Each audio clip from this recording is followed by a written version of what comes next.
Hai Jum, hari ini aku akan ceritain alur film The Commuter.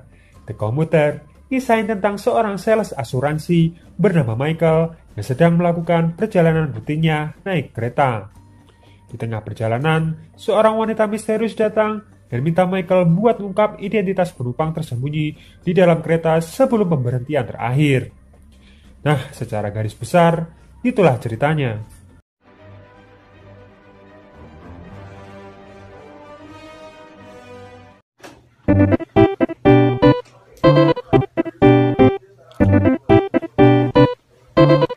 Buat cowok yang jomblo, kayaknya gue tahu deh kenapa lo jomblo.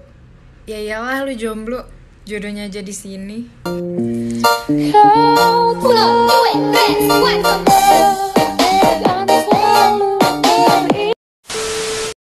Cerita diawali dari seorang pria bernama Michael yang selalu melakukan rutinitasnya di pagi hari.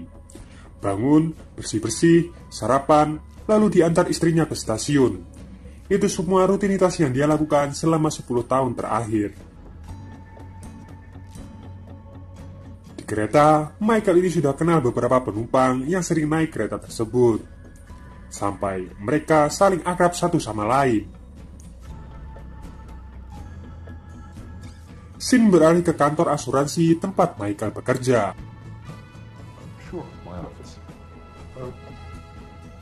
Tiba-tiba Michael dipecat tanpa alasan apapun. Padahal Michael ini udah 10 tahun kerja di sana. Setelahnya Michael pergi ke suatu bar dan ketemu teman lamanya, Alex Murphy. Alex ini seorang polisi.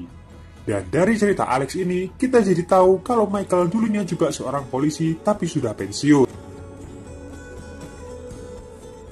Michael cerita kalau dia barusan dipecat dan bingung gimana cara ngomong ke keluarganya. Tiba-tiba, seorang yang mereka kenal datang ke bar itu. Namanya David. David ini dulunya rekan kerja Michael tapi sekarang sudah jadi seorang kapten. Singkat cerita, Michael pulang dan seperti biasa dia naik kereta. Tapi sebelum masuk ke kereta, ada orang yang nabrak dia. Ternyata HP-nya dicuri. Di kereta, Michael pindah ke gerbong depan. Di tengah perjalanan, dia tahu kalau ada satu gerbong yang dikosongkan karena AC-nya mati. Setelahnya, Michael duduk, dan tiba-tiba ada seorang wanita misterius yang datang. Namanya Joanna. Wanita itu menanyakan apa Michael sering naik kereta. Michael menjawab, sudah 10 tahun. Dia hafal orang-orang yang sering naik kereta itu. Setelahnya, Joanna ini ngasih sebuah eksperimen ke Michael. Joanna nyuruh Michael untuk nyari seseorang yang gak seharusnya ada di kereta itu. Orang itu membawa tas berisi barang curian, dikenal sebagai Prime, dan dia bakal berhenti di stasiun Cold Spring. Kalau Michael mau nyari orang itu, ada hadiah $25.000 yang disembunyikan di kamar mandi, dan $75.000 jika Michael berhasil nemuin Prime. Syaratnya, jangan ninggalin kereta sebelum nemuin tasnya, dan jangan ngasih tahu siapapun. Awalnya, Michael gak percaya dengan semua ini. Tapi Joanna bilang, ini cuma satu hal kecil untuk seorang mantan polisi. Dari sini Michael bingung, dari mana Joanna tahu kalau dia mantan polisi? Tapi sebelum pertanyaan itu terjawab, Joanna udah turun dari kereta.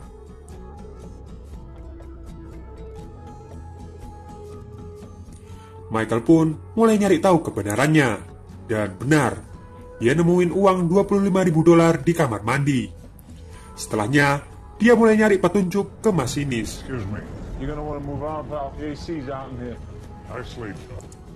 Dia nanya, gimana caranya nyari penumpang yang turun di stasiun Cold Spring. Dan masinis itu ngejawab, dia selalu ngelubangi tiket mereka dan itu disesuaikan tujuannya. Michael pun berpikir akan sangat sulit untuk nyari Prime. Akhirnya, dia mutusin buat turun dari kereta. Tapi ada seorang anak yang ngehentiin Michael. Dia ngasih Michael amplop yang isinya cincin istrinya. Katanya itu sebuah peringatan. Kemudian, Michael minjem HP penumpang yang dia kenal, namanya Tony. Karena belum ada sinyal, Michael ini bicara ke penumpang lain, namanya Walt. Mind if I borrow the sports section? No, yeah, sure. Singkat cerita, Michael nulis sesuatu di koran dan nyuruh Wall hubungi polisi karena keluarganya dalam bahaya.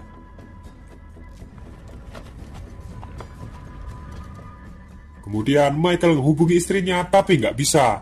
Akhirnya dia nelpon Alex Murphy. Tapi karena Alex sulit dihubungi, dia ngirim pesan suara nyuruh Alex ngirim orang ke rumahnya. Just send someone to my house. Wall pun turun dari kereta dan ada telepon dari Joanna yang bilang kalau Michael melanggar aturannya, yaitu ngasih tahu orang lain. Tiba-tiba kereta berhenti. Michael disuruh ngeliat ke jalan. Ternyata Wall ini didorong seseorang sampai ketabrak bis.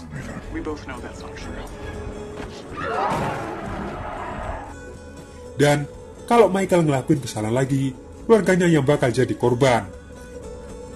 Michael nanya apa yang harus dia lakuin kalau sudah nemuin Prime. Joanna bilang taruh GPS di tasnya dan cuma itu aja. Michael mulai nyari nomor berapa stasiun Cold Spring. Ternyata nomor 7. Michael mulai nyari semua karcis bernomor 7 yang dilubangi.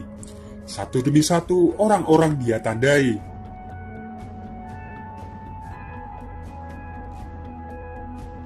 Singkat cerita, Michael mencurigai satu orang laki-laki yang bawa tas hitam. Perkelahian tak terelakkan, tapi Michael berhasil naruh GPS di tasnya.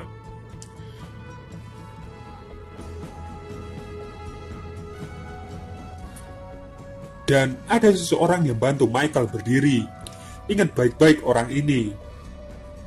Setelahnya, Alex nelpon Michael, dan Michael cerita semuanya tentang Joanna, dan dia harus nemuin seseorang bernama Prime. Alex ngasih tahu petunjuk tentang Prime. Ada pegawai pemerintah yang jatuh dari lantai 35. Terus, ada saksi yang lihat dua orang pelaku yang ngejatuhin pegawai pemerintah itu. Saksi mata yang lihat kejadian itu namanya Prime. Kemudian Michael mulai nyari orang yang dia curigai sebagai Prime, tapi dia cuma nemuin tasnya. Michael geledah isi tasnya, tapi tiba-tiba ada telepon dari lantai gerbong. Pas Michael buka, ternyata orang yang dia curigai sebagai Prime sudah mati di sana.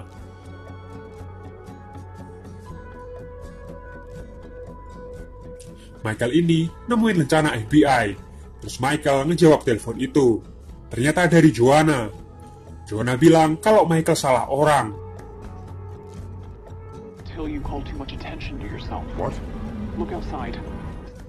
Ternyata ada yang ngelaporin kalau Michael ini orang yang berbahaya. Terus polisi mulai nyari di mana Michael. Singkat cerita, Michael berhasil sembunyi, tapi pas dia mau naik ke kereta lagi, tasnya kesangkut dan uangnya terbang.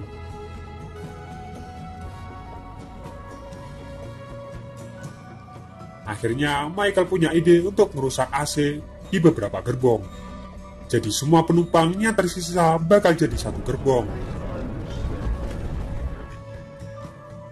Tiba-tiba ada orang yang keluar dari gerbong. Masih ingat kan orang ini? Dia yang bantu Michael tadi.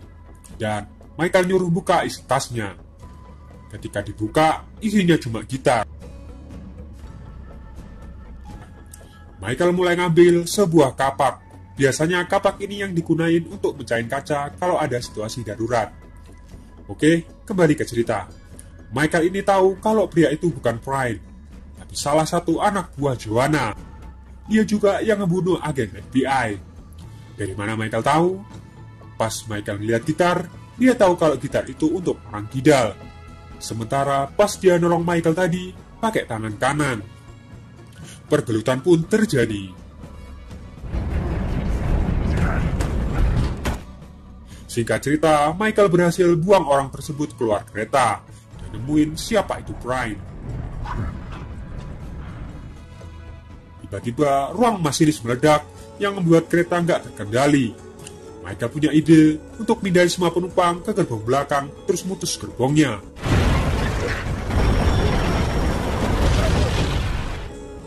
Singkat cerita, mereka semua selamat. Tapi Michael minta semua penumpang untuk nggak keluar dan nutup semua jendela kereta pakai koran. Michael mulai nanya ke Brian apa yang sebenarnya terjadi. Brian ngasih sebuah kotak. Nah, aku nyari di Google apa sebenarnya kotak itu. Ternyata itu hard disk eksternal. Brian bilang hard disk itu punya Enrique. Enrique ini orang yang jatuh dari lantai 35. Hard disk itu yang dicari 2 orang yang membunuh Enrique. Dan Brian tahu kalau 2 orang ini polisi. Dan salah satu dari mereka bilang, tak ada namanya tindakan mulia. Doing the right thing will get you killed, and that there's no such thing as being normal. Polisi pun datang dan ngepung gerbong tersebut. Alex disuruh masuk ke gerbong untuk negosiasi ke Michael. I'm unarmed, I'm alone. You gotta help me out. If I don't produce results. Setelah perdebatannya alot, akhirnya Alex bisa masuk. Alex mulai ngasih saran ke Michael, dan di akhir omongannya, dia bilang gak ada tindakan yang mulia. But I got news for you. There ain't no such thing as noble. Disinilah Michael baru ngeh ternyata Alex yang membunuh Enrique. Alex bilang kalau bukti itu sampai keluar akan banyak orang-orang yang berkuasa bakalan lengser. Dan terjadilah pergelutan di antara mereka.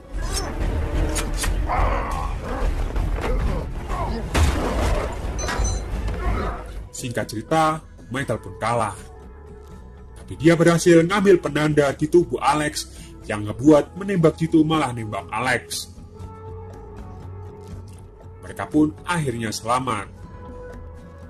Setelahnya, Michael bicara ke David. Dan David nawarin Michael untuk kembali ke kepolisian lagi. Mike, we miss guys like you in the department. Sin beralih ke sebuah kereta. Ternyata di sana ada Joanna. Dan Michael menghampirinya. Michael bilang ini semua sudah Joanna rencanakan. Kalau Alex mati, Joanna menang. Kalau Brian mati, dia juga menang. Bahkan Michael yakin yang ngebuat dia dipecat juga Joanna. Joanna pun nanya apa yang akan dilakukan Michael. Michael ngeluarin rencana kepolisiannya.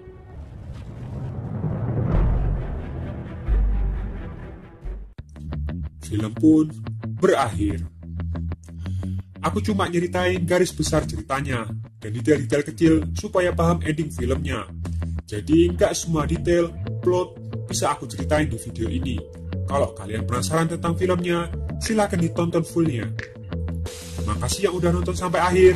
Seperti biasa, like kalau kalian suka, dislike kalau enggak. Dan dah, jum.